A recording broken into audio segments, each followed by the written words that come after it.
Today we're going to look at what I think is one of the most intriguing finds of my life, and I've found lots of rare cars over the years and lots of interesting things for cars, but this is certainly one of the most curious that I've ever come across. This motor was advertised in the Victorian Veteran Car Club magazine Brass Notes with a caption of "What is it?" I very quickly identified that as being a motor designed by E.R. Thomas and believed it was probably a 6 horsepower Buffalo motor. And the owner, who has unfortunately since passed away, owned it for over 60 years. It was found in Western Victoria on a farm, and the owner said to me not long before he passed away that he hadn't managed to find any other parts for this motor, and but kept it under a bench for all those years, never knowing what it was. So it was delivered here the other day, and Chris and I have now pulled it apart. But before we pulled it apart, one of the first things, because everybody said there is no identifying numbers on it, and I suppose part of the trick is knowing where to look. The obvious place was where it says number. Now, normally for E.R. Thomas, it would say Thomas model 93 right there, and it looks like there's been something there, but it's cast up. But anyway, if you look very carefully, you can see the number, and then if you look there, you'll see that number 415. So this is cylinder 415. Now, our 1902 Thomas, which is the oldest Thomas motor in the world in a motor vehicle, is 340. So this was produced after that.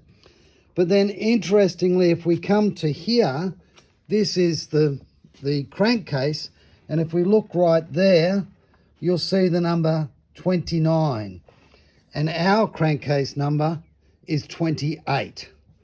So it's very interesting. Having looked at this, which is the original piston, and you'll see it's a 4-ring piston as depicted in the Thomas literature. And it's 4 3/4 inch bore, 6-inch stroke. So it's an 8 horsepower Thomas motor. It's not a 6 horsepower Thomas motor. The later single-cylinder Thomases did not have the 2-piece head. Ours has the 2-piece head. This has the 2-piece head to it. You'll see the crankshaft there. This is for the timing gear. This long shaft at the end is where the transmission would have sat, and those 2 holes are for the tapered pins that actually hold the transmission gears in place. You'll see there the short push rod with the roller on the end. That's for the exhaust valve. The long push rod here, with the roller on the end, goes all the way down there. That's for the inlet valve. They are the 2 valves sitting there. That's the original conrod with bronze bushings for the big end. And interestingly, a 2-piece bronze bush for the gudgeon pin up here as well. That's the single lobe cam that operates the inlet and the exhaust, and this little cam here is actually for decompression.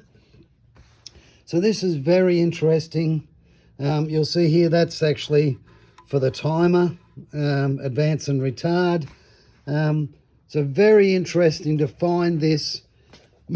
More interesting question is, how did it get to Australia? If it's been here for 60 years, that means it got here in the 60s or was found in the 60s and was probably here originally. Looks to me like it's been used as a pump motor or some sort of farm shed motor. The bore is in exceptionally good condition.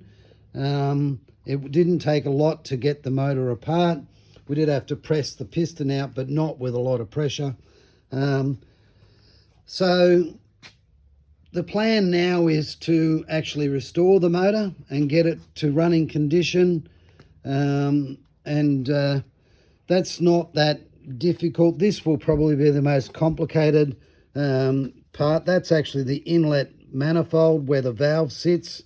And this is broken off. It's very different to ours. Ours is actually a bronze piece, so it's different to ours, but regardless, I think we can repair that and get that to an operational condition. So very, very interesting find. And the intriguing part about it is, how did it get to Australia? How did it get to Western Victoria? When did it get there? And more interestingly, what happened to the rest of it?